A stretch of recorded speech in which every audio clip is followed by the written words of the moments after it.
Let's get it.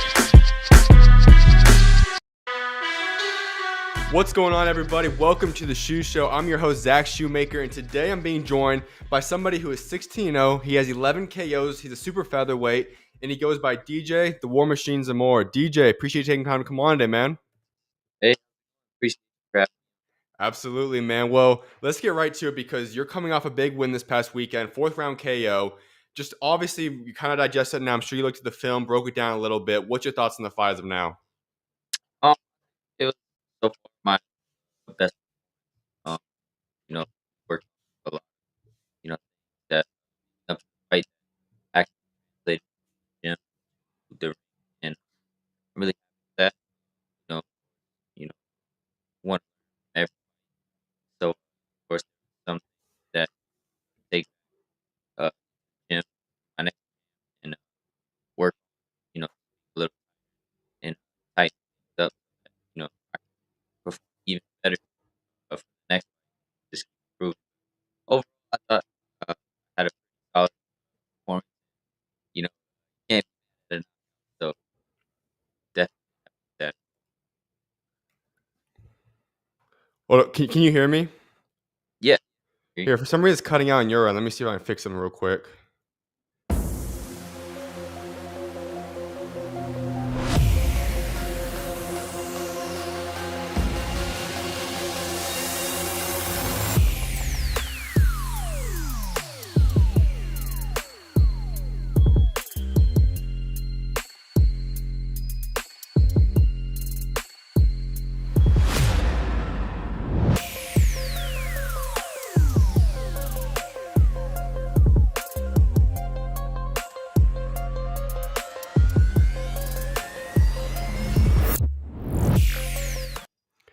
So let's try that again real quick. So obviously coming off a big win there. Walk us through this past week. What's your thoughts? What's your reflection on your fight this past week? Um, as far as my overall performance goes, I think I did really well.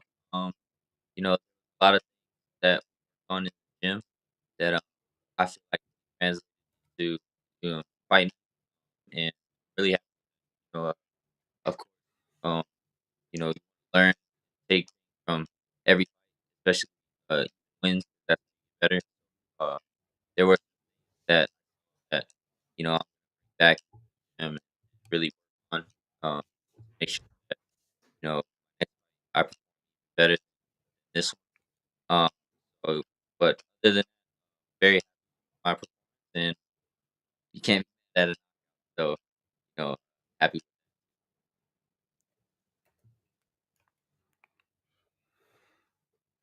What is going on? Test, test, test.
Welcome back to the SchuZ Show, everybody. So we're gonna restart that question now. Hopefully, we got all the technical difficulties handled now. So, getting right to it, though, man. So you're coming off a big win, Hio Castaneda, fourth round KO. When you break down this, I'm sure you reflect on it a little bit now. What's just going through your mind right now as you kind of reflect on that fight? I thought I did good. I look back and watch the fight, and I thought I had a pretty good performance. Hmm. Definitely one of my best performances so far in my career. There were a lot of things that we were working on in the gym that I felt like really translated into the fight. So I'm really happy about that. Um, of course, nobody's perfect, and there's a couple things that I saw in the fight that I have to work on. So definitely gonna go back to the gym and work on that for my next fight. But overall, I'm really happy with my performance, and you can't be mad at a knockout. So happy Absolutely. about that too. All right, so I do want to ask you about that aspect because you're still at such a young stage. That's really what I want to get into today, so people can get to know you because you're one of the most exciting prospects, in my opinion. And when you talk about just your performance right now, and you're working your way up, you're building yourself up to get to the position you one day want to be at. You're going to get these opportunities where you have these go against these guys where you obviously can get the KOs, you get these things. But like you said, there's a different level you want to get to. You want to be at the top of the game in the future. So how do you kind of look back and dissect the film, dissect your game, where you still say, you know what, yeah, the performance is great, but I know I still want to be better. So what are the things I can kind of correct and fix in my game? It's always the little things, of course, in these fights, when you win, of course, yeah, you won. But there's things that you can take um, that you might have, either I got hit with this shot or my defense wasn't as tight as it should have been. So Mhm. you look back at the fight and you take things like that and you really emphasize it going into the next fight to make sure that when you get back in the ring that everything's tighter and overall you just keep improving, and that's what I want to do. Um, more than anything, win or loss, just keep improving every single fight and becoming a better fighter. And eventually that's how you get to the top. What were some of the things that you identified? Maybe some one or two things that you really want to work on as you head into this next camp when you get to your next fight. Uh Definitely feel like I could have been a little more tighter, as far as, my defense goes. I knew I had the guy hurt and I feel like I kind of, rushed it to try Right. and get the knockout. So you can see when you watch back the fight when I go back to the corner in the end of the third round, Yeah. my coach is like, hey, stay relaxed. I know you got him hurt, but stay relaxed and just keep Mhm. doing what you've been doing. And coming out in the fourth round, I did exactly that, and obviously I was able to get him out of there. So um, definitely just staying more tight and more composed, especially when I know I have a guy hurt and I'm trying to go for the finish. So when you were getting ready for this fight, obviously it was a big performance. You guys fight in Las Vegas.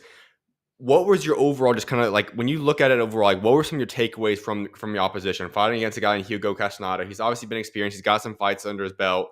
What were your thoughts on him overall? When leading up to a fight, I have a game plan. Okay. We of course we look at film and we watch the fights, so we have an idea of what my opponent's gonna come in the ring with and try to do against me. But more importantly, I feel like it's more with me. I feel like when I'm leading up to a fight and I really just look back at camp and my preparation and I feel like no, nobody can beat me, and especially because during camp, you work so hard and you're making the sacrifices.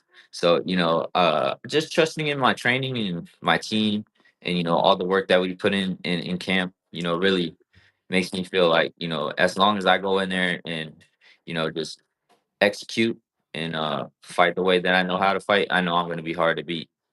Absolutely, man. Well, as I said, you are a young prospect. I want guys and people to get to know you a little bit better now because you obviously had a journey to get to this point, and you're only 21 years old, but yet you already have 16 wins on your record. You haven't lost yet. You got 11 KOs, and you also have a little bit of a unique story. So I want to kind of get into that a little bit and let people get to know your background. So let's head all the way back, though. When you were growing up, what got you in love with boxing? When did that start? How did you start falling in love with the sport?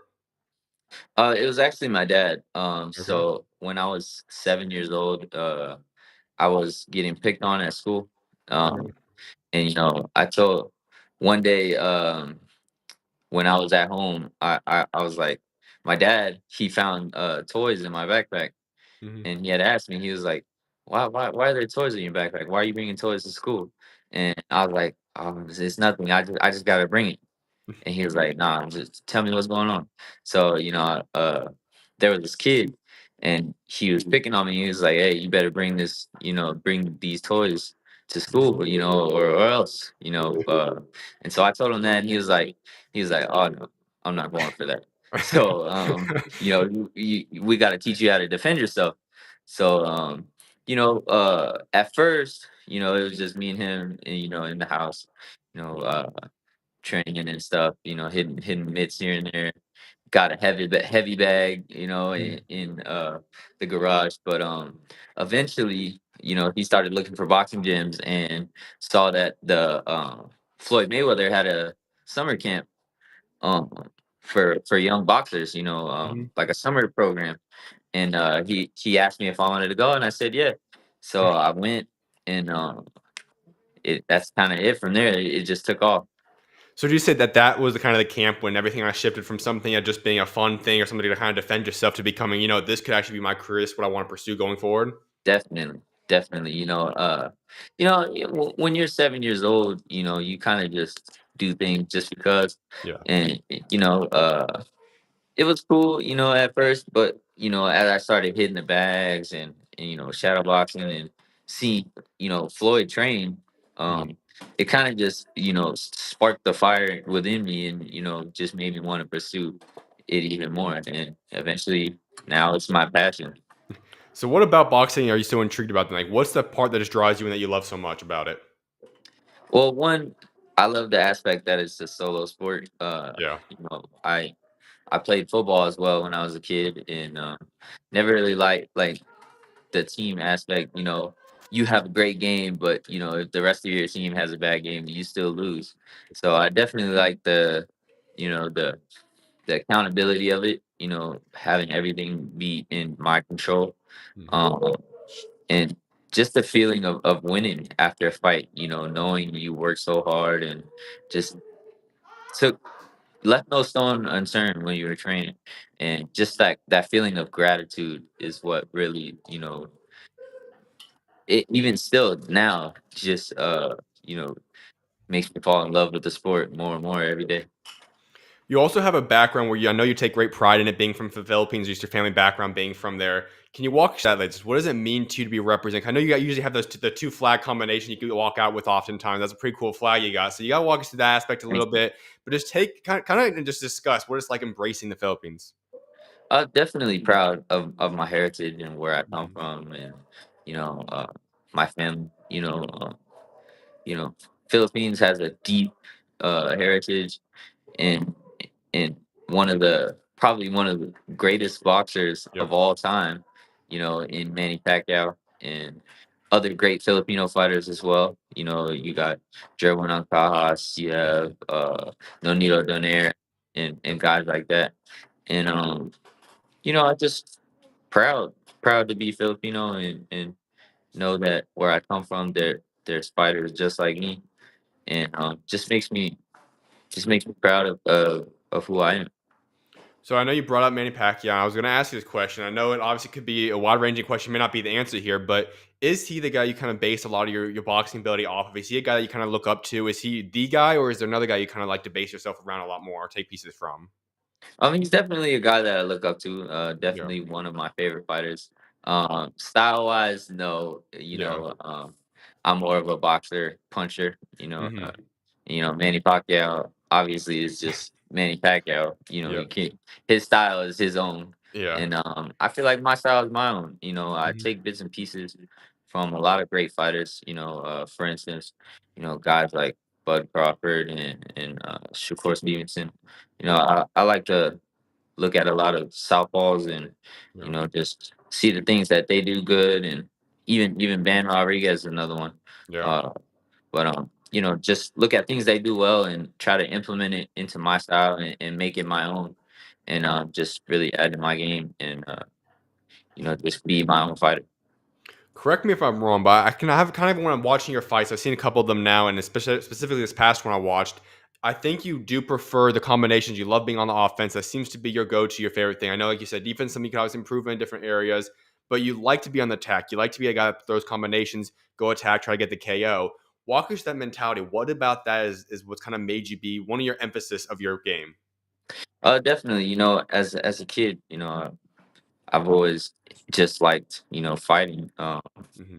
Everybody's always told me, hey, at the end of the day, this kid, he just knows how to fight. And I feel like I've always had that mentality, throughout my career.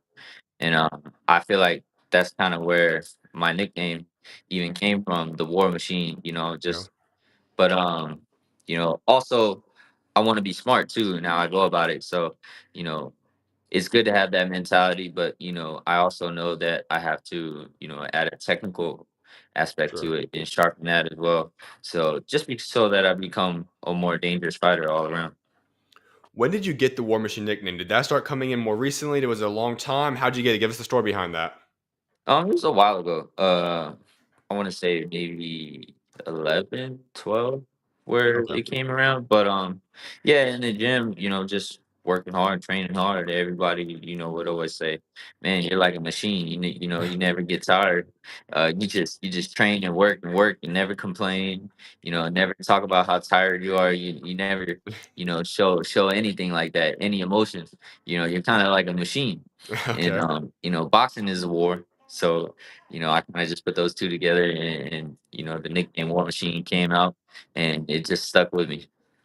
All right, so now this gets a little interesting because you started playing or amateur boxing at about 11 years old, and then you make the pro jump when you turn 16. And obviously, that's not allowed in America. So I believe you went and fought over in Mexico. You got 3 fights under your belt there. Can you walk us through that kind of story a little bit? Like, what was it about saying at that age, hey, I'm not going to go do the amateur stuff anymore. I'm not going to go down that route. I want to start professionally boxing now. Let's get it on with. Like, what led to that decision? Well, actually, I started boxing at 7 years old, and then so I went through my whole amateur career. But Hmm. the decision to come to turn pro came about when I was 15 years old. We were, thinking about possibly going to the Olympics, but because of the age cutoff, I Hmm. wasn't going to be able to make it, and I would have had to wait another 4 years, obviously, for another summer boxing Olympics to try and make the run to make the team. Hmm. So we figured, we might as well just go pro, start your career early, get your feet wet, really get a good feel for the pro game. So I turned pro at 16 years old and got my first few fights, and obviously in Mexico, and you know that's it from there. That's really the main reason why I decided to turn pro. So what's that like then? Going to another country, fighting in Mexico. Obviously, it's not your homeland. You're going into a foreign place. You're fighting out there at 16 years old, 17 years old. What was that experience like? It was definitely a crazy experience, Hmm. but it wasn't new to me.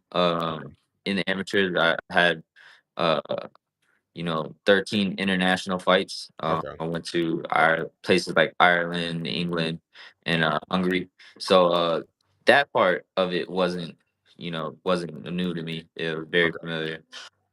But just the fact that it's professional, no headgear. It was a whole different vibe. Definitely a different feeling, a lot more serious. But you know, uh, now I'm definitely used to it now. Yeah, for sure.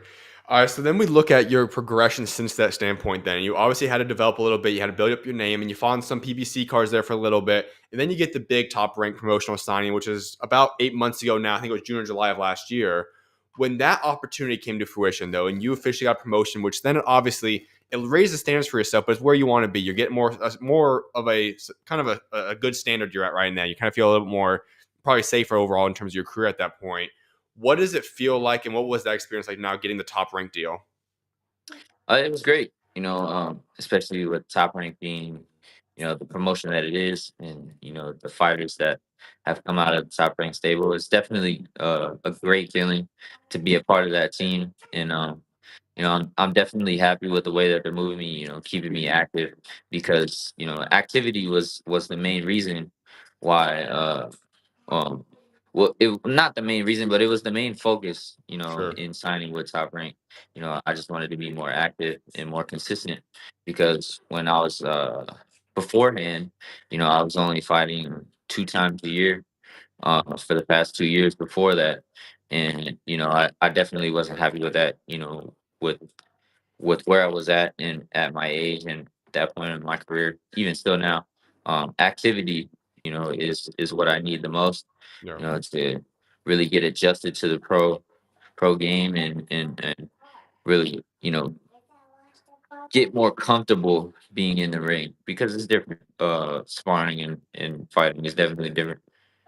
So, definitely the activity. I'm very happy with Top Ranking, how they've been moving me so far. And so that obviously leads to another question I got to ask you is that you just got to fight in. So I'm sure you don't have anything booked at the moment, but how quickly do you want to return to the boxing ring? Soon, nothing, solid now as far Yeah. as fight dates, but I definitely want to be in there within the next 2 months. Okay. So yeah, that's definitely the activity. Just want to keep getting back in the ring as soon as possible. And so, as you said, I mean, this right now when you're young, getting a lot of fights, staying active is the most important thing. Obviously, once you get up to the levels you want to get to, it gets slows down a little bit there. But I have to ask you, you being 21 years old, you probably still at least another year or so away from getting those bigger, big, massive fights and championship type fights or whatnot.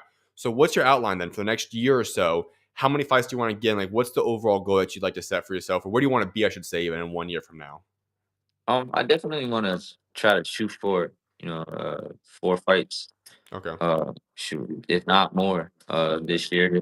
But by the end of this year, I definitely want to be in a position to where I can, possibly fight for a small title either at the end of this year or beginning of next year. Yeah. And after the small titles, of course, it's main titles. Um, that'll probably be sometime either next year. But yeah, that's just kind of the projection I see myself within these next 2 years. Just staying active and staying in the ring and positioning myself to be in a position to where I can fight for a world title. So, if you were to say there's one thing you're lacking, one thing you want to improve on to reach the standards, reach the level that you want to reach, what would that be? hmm I would say just right now, it's just the little things. You know, uh, I have a lot of physical attributes. Speed, power, but there's just a lot of things that you know um, I can improve on, like punching with a tighter fist and turning my shots over. Just Mhm. being an overall cleaner.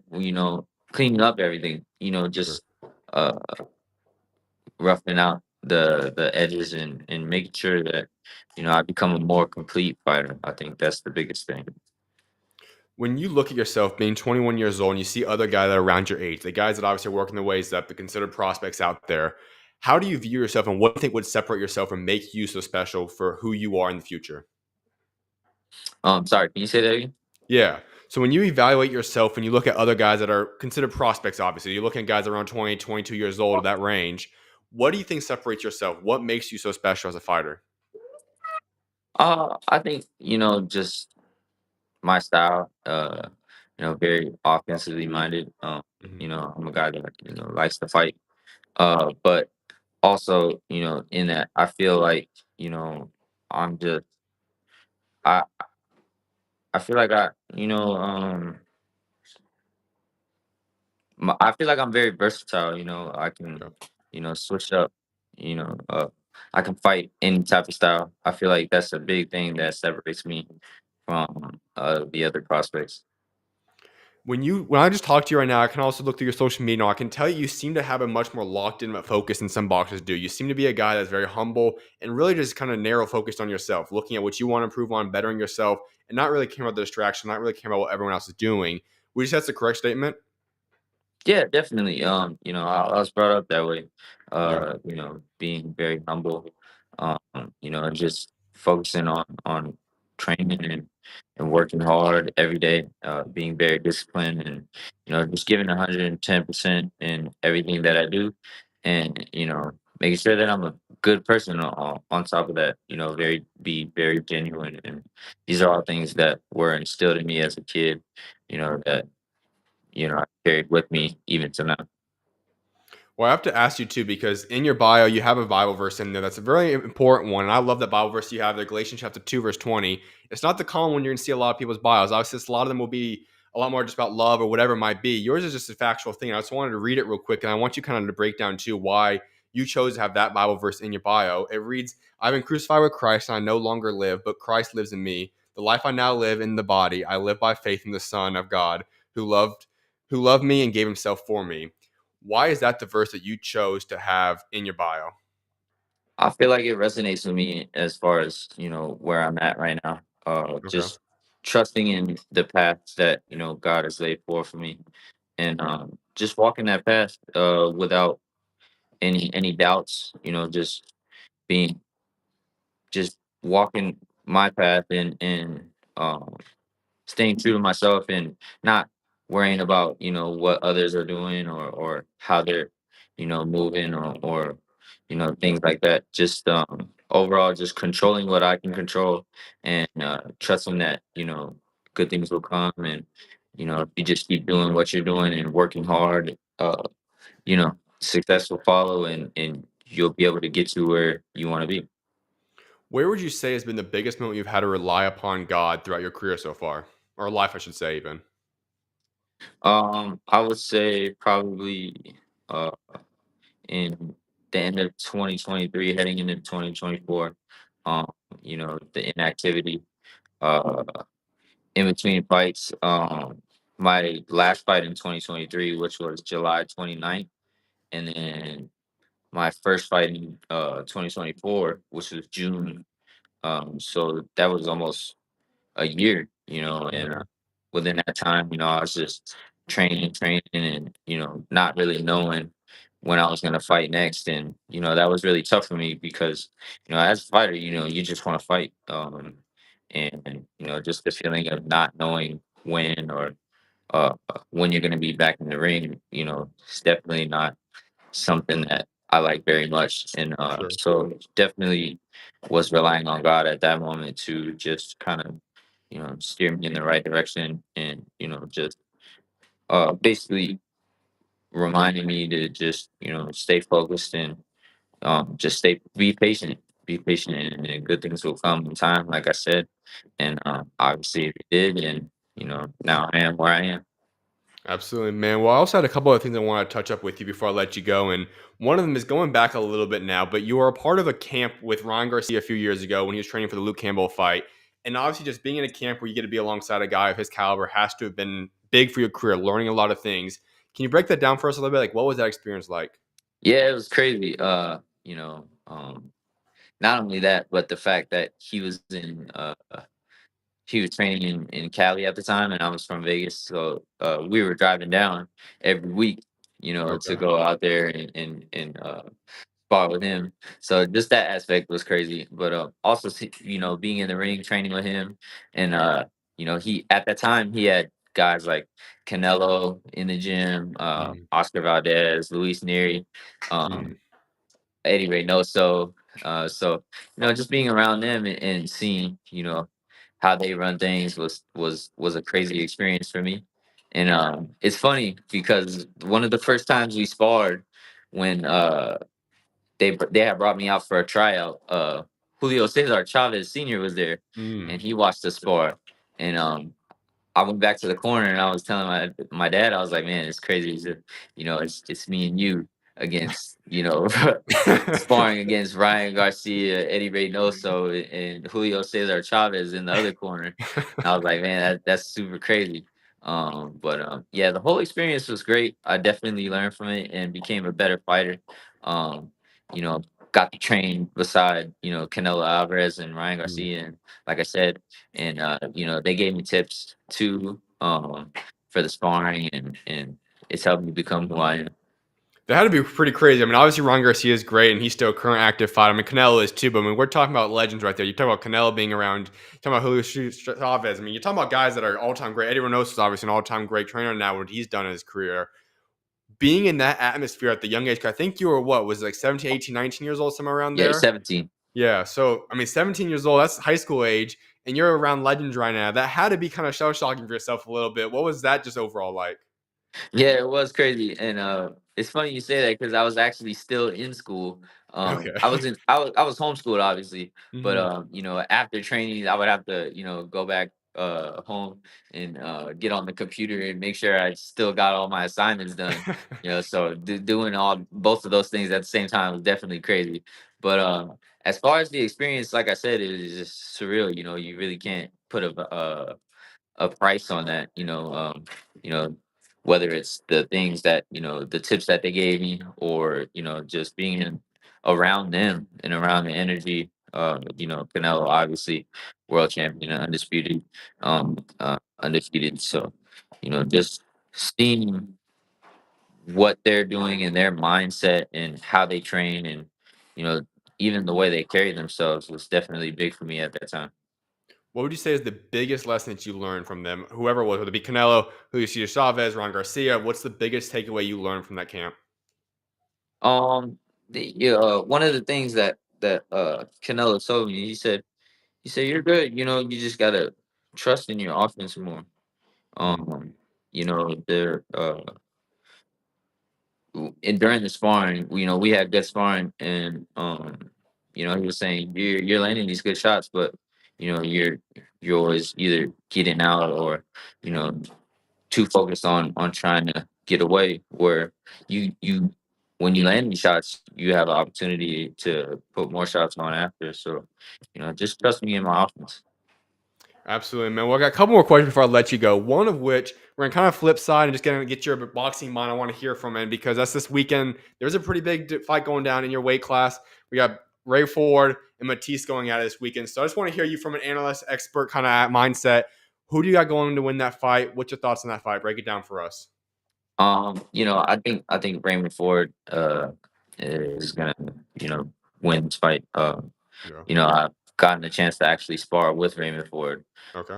So he's definitely a great fighter. Got great high IQ. He trains with, Shakur. He's in the camp with them, so he has that as well. And I haven't seen too much of Matisse, but um, I feel like Raymond Ford just, you know, has the IQ, and Yeah. to be able to adjust to anything that Thomas Matisse is gonna, bring to him. And he also has the experience, being, with his record and the guys that he's fought. So I don't think, Matisse is gonna bring anything that he hasn't seen, Okay. uh, as far as that goes as well. So you mentioned you spar with Ray Ford. How'd that go? It was good. It was great. It was great sparring. Hmm. We've actually sparred for a few different camps. So Okay. um I probably sparred him about 4 or 5 times, and it's been great work every single time. Very smart. Absolutely. Absolutely, man. Well, I got a couple questions before I let you go. One of which is that you do have pretty much a pretty famous style that's kind of going for you, branding yourself with your hair right now. So I got to ask you about that a little bit. What's the backstory behind that? Has that kind of been something that you had at one point? You just kind of said, okay, well, people are catching on to it's kind of my branding in a way now, or give us the backstory behind that. No, okay. So the hairstyle is called a shag. Uh huh.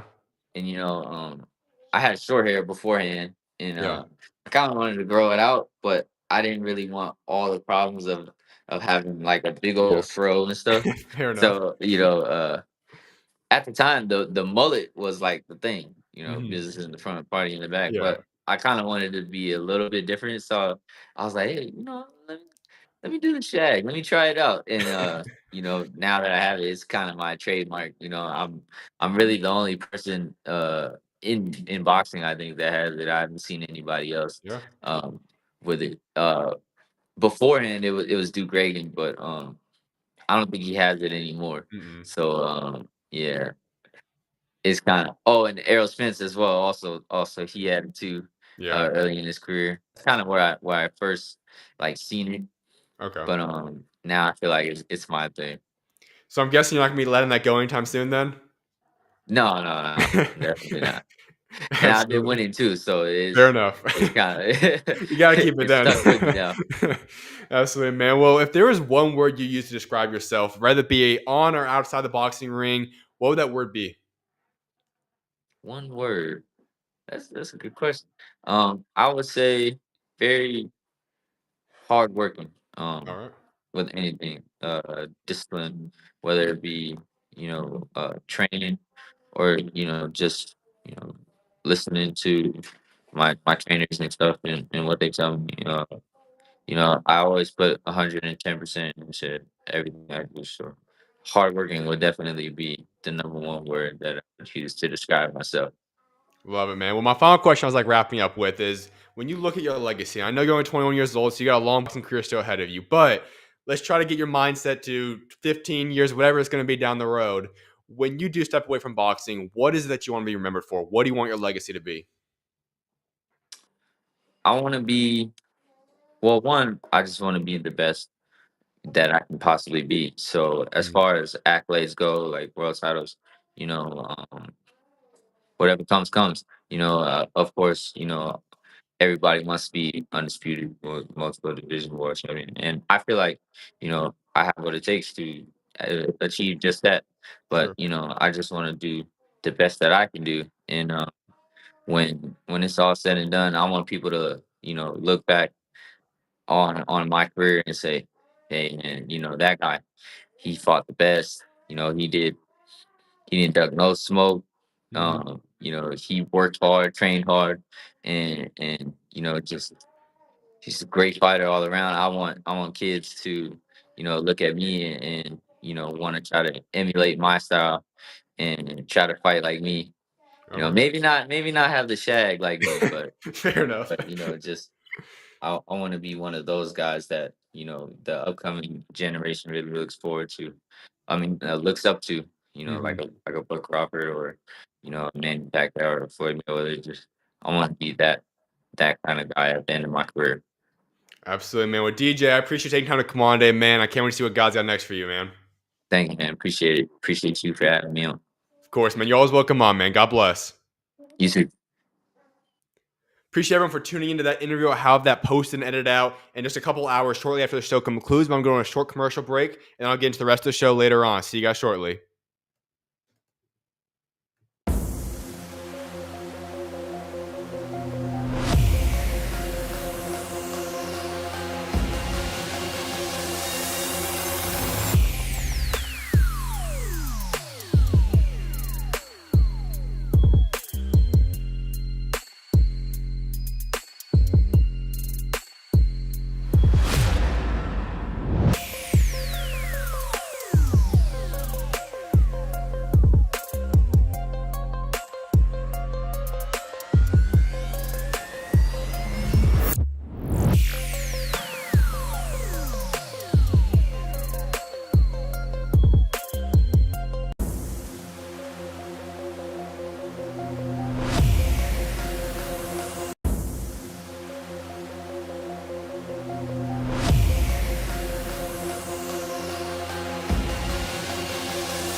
What's going on, everybody? Welcome back to the SchuZ Show.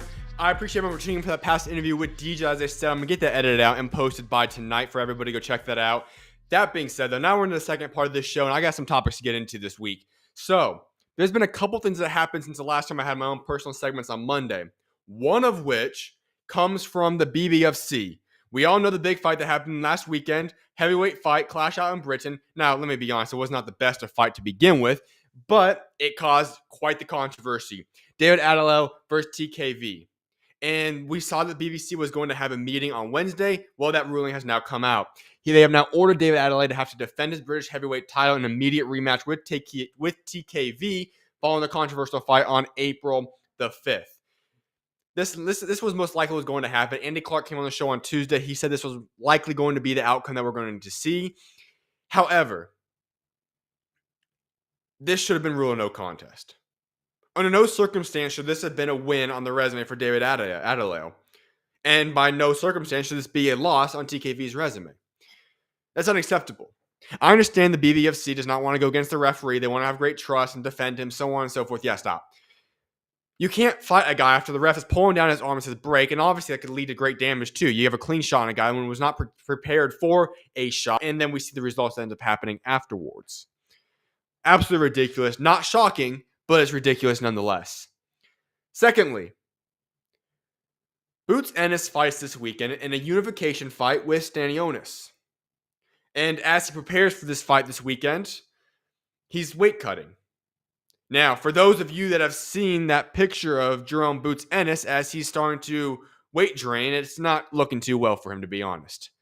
And this leads me to say that this has to be his final fight at 147. There's already rumors of him going up to 154, but he wanted to unify the belts at some point at 147 before he did so. Well, he's going to have the opportunity now this weekend. And I think it's the last time he's going to get at 147. Listen, the body develops sometimes, and sometimes you got to move up in weight classes. He looks skinny. You know, there's sometimes we look at some of those iconic pictures of fighters when it's just like, okay, you got to move up, buddy.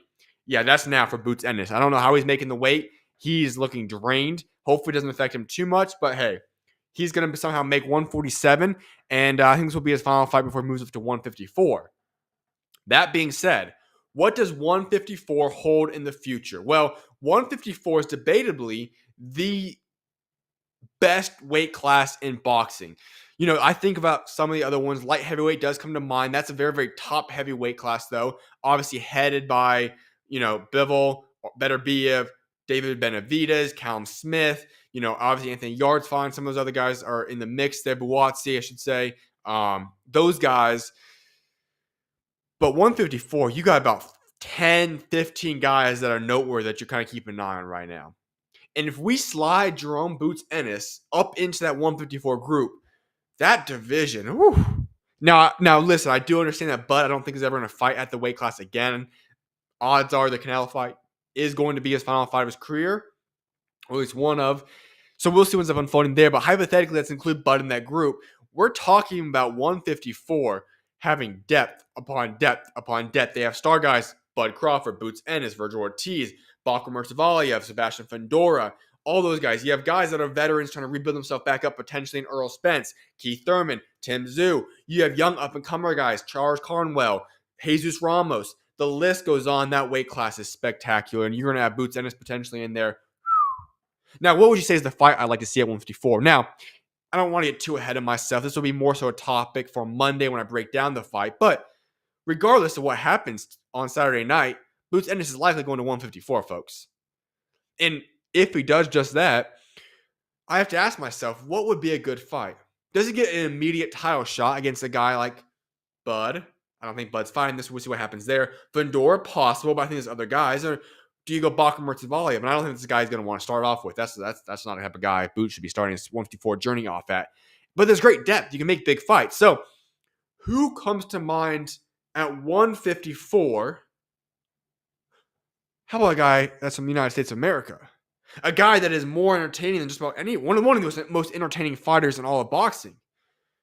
I like a guy named Virgil Ortiz Jr. That would be the fight to make. I get it might not be for a title shot, but who cares? That is a mega fight, a fight to get your feet wet at 154, and boy, would that be a good fight to make. So that's what I hope ends up happening. Other news, Keyshawn Davis is now set to defend his WBO lightweight title versus Edwin De Los Santos on June 7th. Norfolk, Virginia is where it's going to go down, his hometown. Man, am I excited for that one. Now, I think Keyshawn's going to get an easy victory there. A good way just to defend the belt, get another win on your resume, continue to defend the belt, whatever. Good fight for him. I like it. Solid. Now it's going to be interesting to see how Edwin De Los Santos looks in his return. He's been out for a little while with some serious illnesses. I should say his liver, I believe it was, whatever the issue was he was dealing with. I know he was out for about a year or two with that. Hopefully he's going to be good. But that being said, this is a big fight. Keyshawn Davis is one of the biggest rising stars in boxing, in my opinion. One of the youngest world champions to be in the lightweight division. He has the personality, the way he fights, all of which can be created into a bona fide superstar. And so when we see him step foot back in that ring and get a potential another devastating KO against Edwin De Los Santos, it excites me. It excites me because we have a chance to have the next superstar in America born that night. He's budding superstar. He's going to continue to grow. I wouldn't say he's going to be solidified as a superstar. Let me correct myself there. But it gives him one step closer to being that superstar that America is seeking. Tank Davis is in his 30s now, and Shakur Stevenson is a phenomenal superstar fighter. But he doesn't necessarily have the personality or the fighting style to make himself that bona fide star that a guy like Keyshawn Davis has the capabilities of doing. So that would be an interesting fight to make. However, I must say that Keyshawn Davis will eventually likely move up to 140. And when that day does occur, that would essentially eliminate the possibility for an Andy Cruz fight. So that's why I must say, Andy Cruz, Keyshawn Davis, the rematch from what happened in the amateurs needs to get done in the next couple of fights. Edwin De Los Santos comes up June 7th. Afterwards, I say he does another fight or two, possibly unification. But before he moves it to 140, we're going to need to see Andy Cruz, Keyshawn Davis. I have Keyshawn Davis winning that. Let me make that very, very clear. However, we need to see that fight. It must get made. That's what I have to say about that. The final thing I want to touch up on today before I wrap up this show is that we got the final numbers from the Gervonta Tank Davis versus Lamont Roach fight. Let me read these off so I get the numbers specifically and accurate for you guys. Reportedly, this fight produced $6.4 million live gate with 16,420 tickets sold, according to authorized combative sports tax return audit from New York State.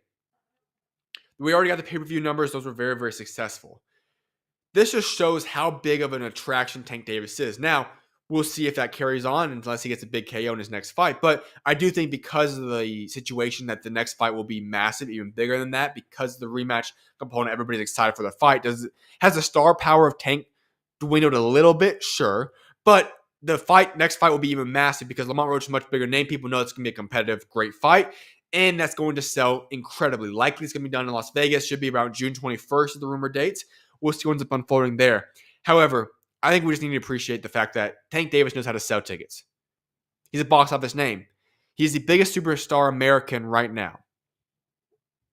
Give props where props is due. That's what I've got for you guys in today's show of the SchuZ Show. And there's going to be another episode tomorrow. I currently have a couple interviews lined up for that show as well. I'll announce those tomorrow likely. But with that being said, I just want to appreciate everybody for that tune in today's show. And I will see you guys tomorrow. God bless you guys all. SchuZ is out. See you guys tomorrow.